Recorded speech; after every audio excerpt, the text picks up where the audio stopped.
Aujourd'hui, je suis partie retrouver Cosima à la frontière belge pour qu'elle m'explique comment on vit au quotidien avec un TDI, un trouble dissociatif de l'identité. Le trouble dissociatif de l'identité, appelé aussi TDI, c'est un trouble qui est caractérisé par la présence de 2 ou plus personnalités au sein d'un même corps qui prennent le contrôle chacun leur tour. Le trouble dissociatif de l'identité survient souvent chez des personnes ayant subi un traumatisme fort durant l'enfance. Les personnes touchées souffrent d'amnésie assez sévère, étant incapables de se souvenir de périodes entières de leur enfance ou adolescence.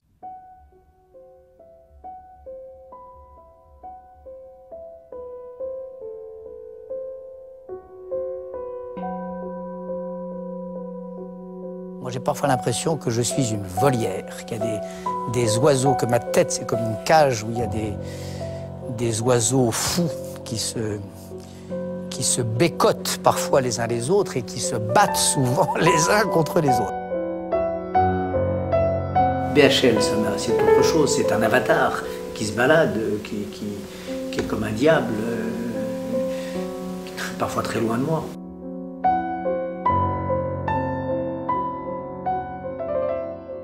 Je ne suis pas thérapeute, mais je m'intéresse aux troubles dissociatifs de l'identité depuis une dizaine d'années. Ayant commencé à compiler des informations en 2011, aujourd'hui la page de MK Police consacrée au TDI est certainement la plus riche archive francophone dans le domaine, prenant notamment en compte son aspect occulte, lié au contrôle mental basé sur les traumatismes. Je propose également sur YouTube une playlist consacrée aux troubles dissociatifs de l'identité contenant plus de 200 vidéos. Mon livre MK contient quant à lui un chapitre de 75 pages consacré à la personnalité fractionnée et amnésique. Cette vidéo a pour but de mettre en lumière un phénomène de mode grandissant concernant un trouble psychiatrique qui est resté longtemps ignoré dans le monde francophone, ou bien relégué au statut de légende urbaine pour être systématiquement décrédibilisé. Le trouble de la personnalité multiple, ou trouble dissociatif de l'identité, connaît en effet une impressionnante vague de vulgarisation, voire d'idéalisation romanesque, via essentiellement les réseaux sociaux. Tandis que le trouble dissociatif de l'identité est synonyme d'une enfance brisée et de traumas extrêmes, l'image actuellement véhiculée est celle d'un mode de vie alternatif original et plutôt tendance, aseptisant les causes profondes de ce trouble de la personnalité multiple et ouvrant ainsi la voie vers un maximum d'autodiagnostic chez une jeunesse influençable et souvent déjà déstabilisée psychologiquement. Il ne s'agira pas dans cette vidéo de réfuter les personnes affirmant avoir un TDI, car il est difficile et délicat d'affirmer qu'une personne simule sur la seule base de son comportement observable sur les réseaux sociaux. Par contre, nous pouvons faire le constat qu'il émerge un véritable effet de mode, propulsé notamment par certains médias mainstream. Dans mon livre MK, sorti en 2016, je constatais que le phénomène du trouble dissociatif de l'identité, clé du contrôle mental basé sur les traumatismes, était propulsé dans la sphère publique et profane par une ribambelle de starlettes mondiales, se vantant allègrement d'être fractionnée en plusieurs personnalités altères. Je citais notamment Lady Gaga et ses alters Joe Calderone et Mother Monster. Hey!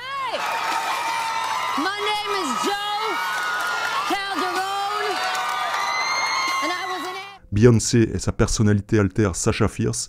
When you're getting ready to go on stage and perform, does Sasha Fierce, when does she show up? Usually when I hear the crowd, when I put on my stilettos, when like the moment right before when you're nervous and that other thing kind of takes over for you. Then Sasha Fierce appears and my posture and the way I speak and everything is different. Mais aussi Nicki Minaj, se mettant en scène lors des Grammy Awards de 2012 dans un exorcisme de sa personnalité altère Roman. Au début du spectacle, Nicki se trouve dans un confessionnel où elle semble être possédée. Toute sa performance n'est qu'une représentation d'un exorcisme catholique visant à la délivrer de son démon intérieur, Roman. Une performance dite artistique devenant une sorte de messe noire grand public glorifiant l'entité démoniaque qui est en elle. Il est intéressant d'observer comment cette culture des personnalités multiples est transmise au public, au monde profane, lors de performances grandiloquentes ou d'interviews télévisuelles touchant des millions de personnes. Roman is a crazy boy who lives in me, and he says the things that I don't want to say. I think he was born out of rage. He was conceived in rage. So he bashes everyone. He threatens to beat people, and he's violent.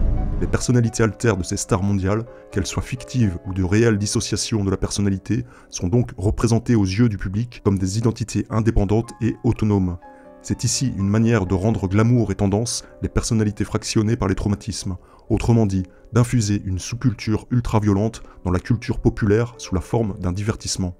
Inconsciemment, la jeune génération associe donc cet occultisme vulgarisé et simplifié à quelque chose de positif, à une mode, à un modèle à suivre. Aujourd'hui, nous voyons que cette infusion médiatico-artistique à grande échelle a donné une saveur sucrée à quelque chose de hautement acide et profondément amer.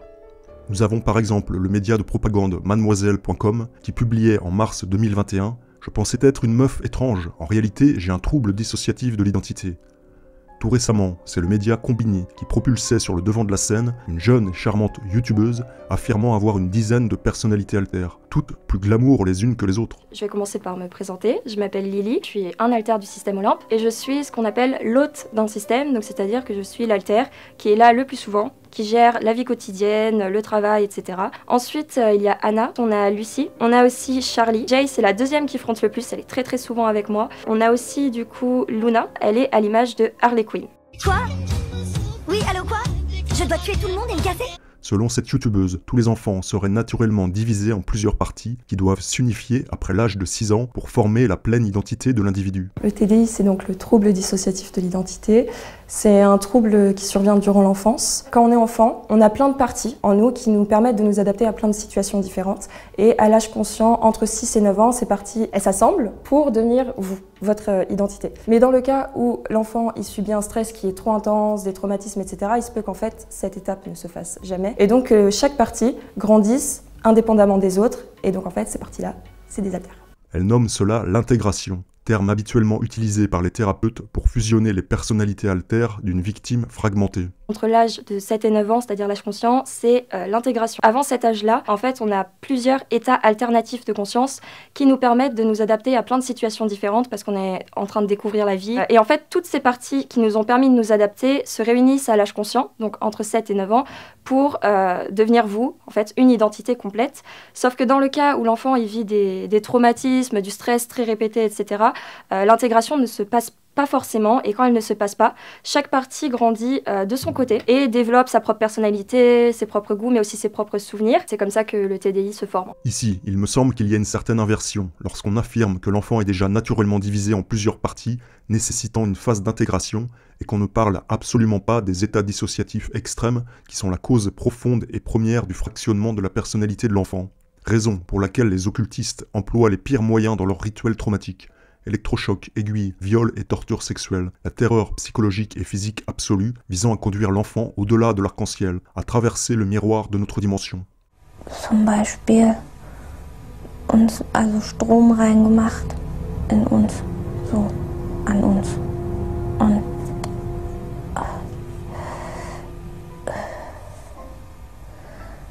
die haben uns in einen Käfig gesperrt.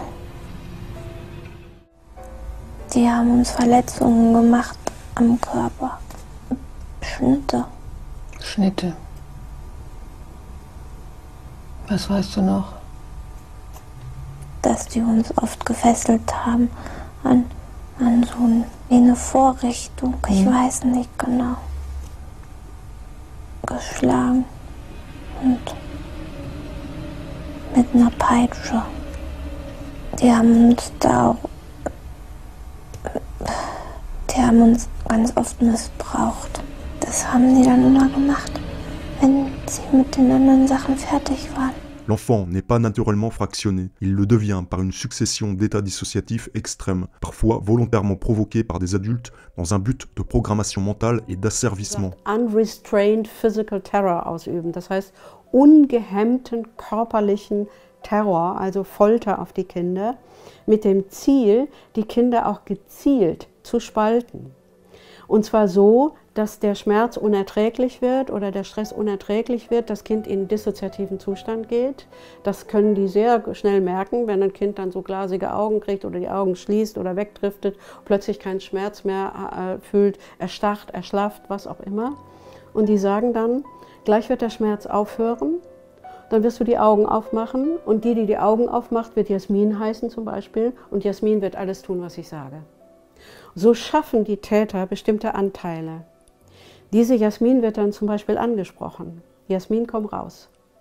Und wenn jemand schon angefangen hat zu wechseln und auf Außenreize zu reagieren, dann gibt es einen Anteil Jasmin, der sagt, ah ja, was soll ich machen? Und nur weiß, hinter mir sind rasende Schmerzen. Aber das hat jetzt aufgehört und ich bin dankbar dem Mann, der mir das ermöglicht hat, dass die Schmerzen aufhören und ich mache alles, was der will. Ne comptons pas sur mademoiselle.com où quelques Instagrammeuses en voie de popularisation pour soulever l'envers du décor glamour de la personnalité multiple. À quand un documentaire francophone sur la survivante fragmentée Cathy O'Brien et son parcours du combattant dans la sphère politico-judiciaire américaine? Many government secrets and personal reputations were staked on the belief that I could not be deprogrammed to remember those things that I was supposed to forget. They were wrong. Mais sinon, les choses les plus quotidiennes, ça va être qui a mangé mes Mikado? No drugs to cure DID, only to control the symptoms. These are Prozac, which is an antidepressant, and I'm on the highest dose, which is 60 milligram. I've been taking those for 14 years. They help keep my mood on an even keel. And I take diazepam, which is Valium. The Valium just calm me down and keep me chilled out. These are olanzapine. They're an antipsychotic. Then the last one, Zopiclone, which is a sleeping tablet. Un point important à relever est le fait que nous retrouvons, sans grand étonnement, cette vulgarisation aseptisée du TDI dans les communautés LGBT et queer, notamment sur TikTok.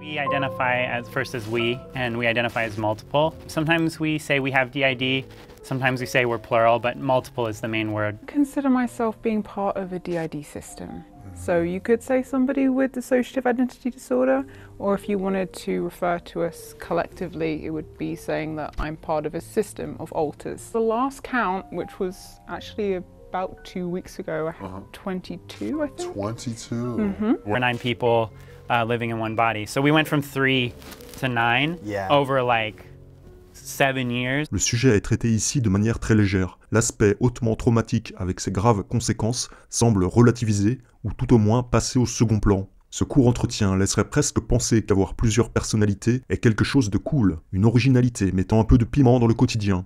En 2009, France TV donnait la parole à la multiple Cosima. Dans son cas, elle doit gérer 8 identités, comme si elle était 8 personnes qui peuvent prendre à différents moments le contrôle de son corps. Comme pour les autres cas de troubles dissociatifs de l'identité, c'est lié à un choc traumatique quand elle était très jeune, qui fait que son identité s'est éclatée pour en former plusieurs. Et aujourd'hui, elle trouve le courage de témoigner. Les switches, donc le fait de passer d'un alter à l'autre au contrôle du corps, chez moi, c'est plus ou moins fluide en fonction des alters. Et c'est vraiment comme si elle devait passer une porte comme ça. Voilà, en écartant les volets, elle passe, hop, et elle passe devant. Et c'est plus ou moins dur, quoi. C'est vraiment plus ou moins fluide pour ouvrir ces 2 volets-là pour passer. Dans le quotidien, les petits événements comme ça qui indiquent que c'est vraiment ça. Je me réveille le matin, je prépare mon bol de Kellogg's, puis en fait, il est midi et je suis devant une série. Au début, ma compagne, elle n'avait aussi conscience que de moi et de Sarah. Et elle a bien accroché avec les 2. Voilà. Elle est ouverte au polyamour, au polyrelationnel, et moi aussi, Sarah aussi, donc voilà, le partage a été facile. Le trouble dissociatif de l'identité semble faire son coming out via la communauté LGBT. Cela en raison de cette multiplicité du genre, un ou plusieurs alters hommes chez une femme et vice-versa, que l'on peut retrouver dans ce trouble de la personnalité. En fait, c'est le trouble par excellence gender fluide, donc potentiellement très populaire au sein de cette communauté qui pourrait se l'approprier. Et l'on va sûrement voir fleurir dans un prochain temps un grand nombre de cas chez les LGBT, adoptant ce trouble par autodiagnostic, même s'ils n'en souffrent pas véritablement. Nous pouvons ici faire le lien avec les stars hollywoodiennes qui habillent et éduquent leur progéniture à la manière du sexe opposé et qui participent, de par leur grande célébrité et popularité, à cet agenda qu'est le bouleversement du genre. Que ce soit Shiloh, la fille d'Angelina Jolie et de Brad Pitt, ou encore Noah, le fils de Megan Fox et de Brian Austin Green, eh bien ces enfants de stars ont un point commun. Ils s'habillent quotidiennement, voire se comportent selon les codes du sexe opposé. Est-ce un simple jeu de rôle ou une véritable interrogation identitaire? En tous les cas, cela pose la question du genre. Une question de plus en plus visible d'ailleurs dans les médias, notamment aux États-Unis, grâce à la mobilisation des stars et de jeunes anonymes. Le trouble dissociatif de l'identité, qui relève de l'occultisme le plus noir lorsque volontairement provoqué, n'est pas étranger à cette mouvance gender fluide. Ou lorsque la multiplicité de genres devient tendance, l'occulte mis dans la lumière pour les profanes. Tandis que les véritables sorciers contrôleurs, briseurs de gosses se terrent dans les loges souterraines, nous voyons émerger à la lumière profane ici et là de petites sorcières influenceuses rose bonbon, bien évidemment à la personnalité multiple. Quand je suis arrivée dans ce système, c'était il y a très longtemps maintenant. J'étais déjà une sorcière, je suis ce qu'on appelle un nateur non humain, et je suis une sorcière en plus de la définition qu'on pourrait avoir chez les humains qui pratiquent la magie. Dans notre Inner World, j'ai réellement des pouvoirs, et du coup j'ai toujours été une sorcière depuis que je suis arrivée, depuis que j'ai été créée.